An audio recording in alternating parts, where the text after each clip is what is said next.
Hola a todos.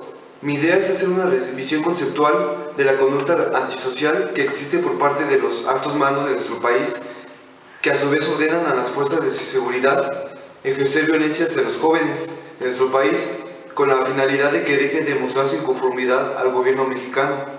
Para eso buscaré relatar cómo es que los medios de comunicación y la clase política mexicana, con el paso de los años, han llevado campañas en contra de los jóvenes y una diversidad de acciones para criminalizar a los jóvenes. La razón, porque para ellos los jóvenes son delincuentes en potencia y únicamente el castigo los puede recausar porque algún día sean ciudadanos de provecho, una idea completamente errónea. Por otra parte, pretendo exponer también la delincuencia juvenil como una tarea complicada para investigadores y profesionales dedicados a su prevención y tratamiento, los factores que propician la aparición de dicho fenómeno social, las graves consecuencias que trae consigo el problema. Y en este caso, considero poder auxiliarme de sucesos que acontecen en mi comunidad diariamente, como lo son asalto a mano armada en transporte público, en las tiendas, en la misma calle, narcomenudeo, secuestros, etc. Empecemos con la violencia que ejercen hacia los jóvenes. De una manera más clara, aunque en diferentes grados, los medios de comunicación y la clase política mexicana, con el paso de los años, han llevado a cabo campañas en contra de los jóvenes y una diversidad de acciones para criminalizar a los jóvenes. La razón, como lo mencioné principalmente, piensan que los jóvenes son delincuentes de potencia y únicamente el castigo los puede recausar, porque algún día sean ciudadanos de provecho, una idea totalmente errónea. Es claro que la clase política mexicana no tiene ningún tipo de interlocución con la juventud. Más aún, lo único que se puede entender de ella es que son una parte sustancial del otro, es decir, del enemigo de nosotros, y que el castigo es la única manera de educarlos. Es sencillo, al castigársele por ser jóvenes, la única solución es que dejen de serlo. Por ejemplo, en Tlalnepantla, que es el lugar donde resido, de nuevo el fascismo corriente panista ha decretado un toque de queda a las 10 de la noche, para impedir que los jóvenes estén en la noche. Según esta visión, el lugar donde tienen que estar los jóvenes es el hogar con su familia y no entre sus iguales.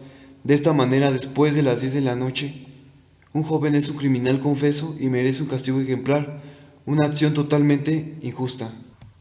Y claro, nuestro tradicional pensamiento conservador que permite tenerle miedo a la juventud habría que agregarle 3 elementos.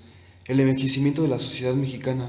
La incapacidad de hacer un retiro digno hace que cada vez de manera más clara la gente de edad avanzada se aferre a su puesto de trabajo, lo que dificulta la posibilidad de empleo para los jóvenes.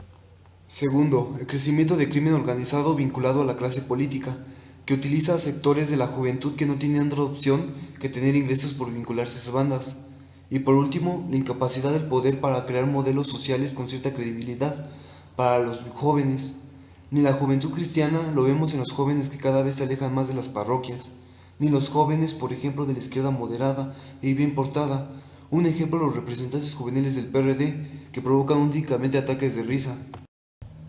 Recuerdo otro ejemplo cercano a mi localidad que aconteció en la Ciudad de México, hace 8 años aproximadamente, que apunta hacia la misma dirección cuando buscaban salvar al jefe de gobierno, achacándole al responsable de seguridad pública, Marcelo Ebrard, la responsabilidad.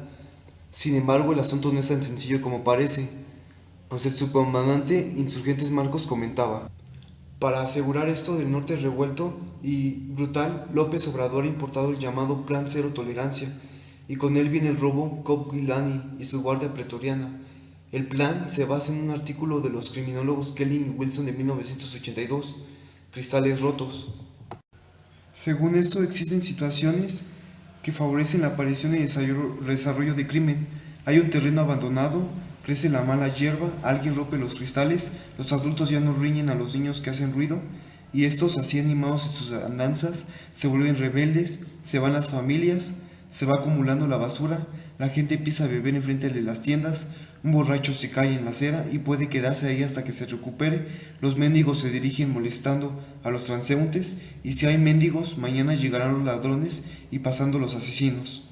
¿Acaso continúa la lógica? Con este impecable razonamiento, la policía entonces no va a perseguir a los grandes criminales, sino a los niños y jóvenes que pudieran llegar a convertirse en mendigos y borrachos, y a su vez convertirse en rateros o asesinos. Si reflexionamos y encontramos una semejanza con la doctrina de guerra preventiva que alienta la guerra de Bush-Aznar contra Irak, es porque posiblemente somos unos malpensados que creemos esta es la ciudad de la esperanza, cuando en realidad con este plan se verán reducidas las garantías individuales, avanzará el pensamiento conservador y solidaridad vecinal que no pase por el Ministerio Público será sospechosa de delincuencia organizada. De lo que se trata finalmente es de construir un cerco de seguridad en torno a la ciudad del poder, un cerco preventivo que deberá para cumplir su labor excluir o recluir a los pobres de esta ciudad, que son quienes hacen que la urbe vive y camine. A esto habría que añadirle el programa de Mochila Segura, que sin duda representa una agresión al derecho de los niños y los jóvenes y leyes como las que se estableció en la Asamblea Legislativa en contra de graffiti, en la que se criminaliza a los jóvenes por el impresionante delito de expresarse por medio de los muros y las paredes. La clase política, atemorizada por la existencia de jóvenes que son vistos como rebeldes en potencias, deciden tenerles rigurosamente vigilados, y esto se aleja de manera cada vez más evidente de las instituciones y se refugian y se defienden lo único que les queda, su comunidad, expresada en su barrio, su pueblo, su hoyo, su identidad. Dos lógicas, dos visiones de vida, el castigo contra la libertad. Ahora veamos la delincuencia juvenil. Es indiscutible que la delincuencia juvenil es uno de los fenómenos sociales más importantes que nuestra sociedad conoce y observa a diario, puesto que las manifestaciones de la conducta que llaman socialmente la atención de forma negativa pueden observarse de manera más frecuente en los jóvenes que en los adultos. No debemos tomarlo como algo a la ligera, es importante tomar a la delincuencia de juvenil de hoy como posible delincuencia adulta de mañana. Incluso la delincuencia juvenil, sabemos, no es un problema únicamente propio de nuestra localidad, sino a nivel mundial. Se extiende desde los rincones más alejados de las ciudades industrializadas hasta los suburbios de las grandes ciudades, desde las familias más adineradas y acomodadas hasta las más pobres. Se trata de un problema que acontece en todas las capas sociales y en cualquier lugar de nuestra civilización. He aquí la razón por la que he decidido retomar el tema de la delincuencia juvenil como una conducta antisocial. Ante todo, siempre se ha definido a la delincuencia como un fenómeno específico y agudo de desviación y adaptación. Se le ha atribuido como una realidad exclusivamente individual, pero a pesar de eso, los criminólogos han seguido insistiendo en que el fenómeno se encuentra estrechamente vinculado a cada tipo de sociedad y refleja las propias características de las mismas, por lo que si pretendemos conocer mejor el fenómeno de la delincuencia resulta esencial entender y conocer los principales fundamentos de cada clase de sociedad con sus funciones y disfunciones. Entre los principales factores que causan la aparición de la delincuencia juvenil se encuentran la presión social en manada a un medio, condiciones de vida atosigantes, el ambiente enrarecido del suburbio, sin otras alternativas culturales o la progresiva frustración a lo largo del desarrollo, que va generando unos niveles de respuesta violenta imposible de contener al llegar a la adolescencia.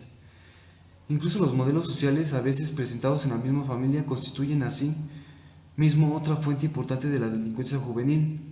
No olvidar lo susceptible que el joven puede ejercer como método de afirmación personal, capaz de superar al propio modelo.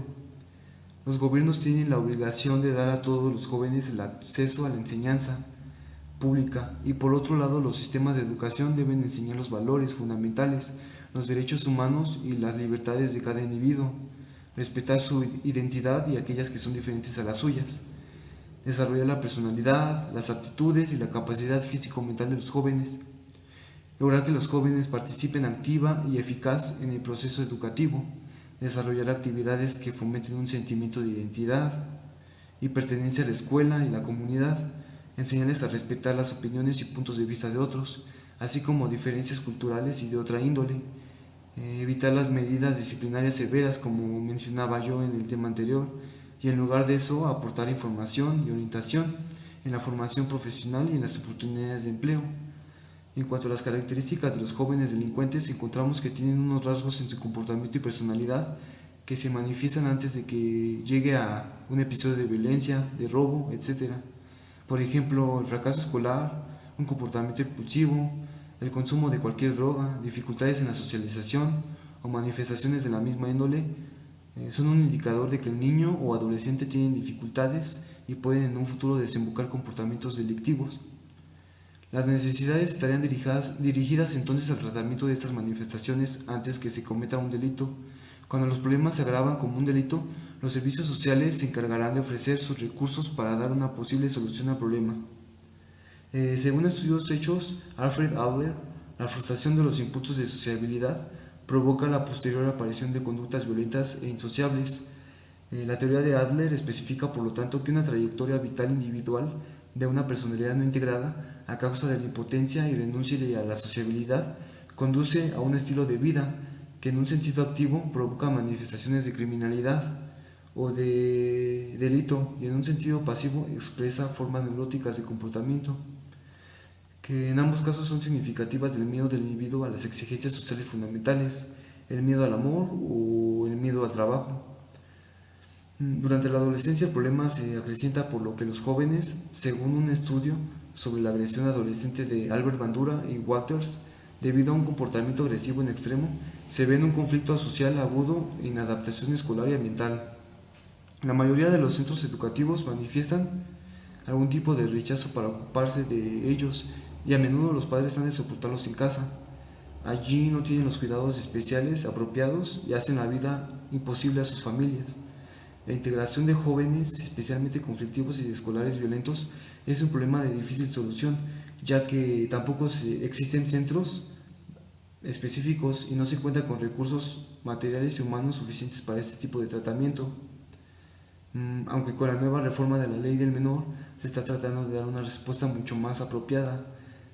Las necesidades específicas de esos jóvenes son solucionar conflictos anteriores al delito y los que han podido surgir después del mismo. Una selección de ayuda que las instituciones deberían tenderles serían: el principal reto es que el joven no sea reincidente, un seguimiento específico adaptado a las medidas judiciales impuestas, acciones de apoyo escolar, de búsqueda de empleo e intervención con las propias familias para acercarlos lo máximo posible a la vida normal.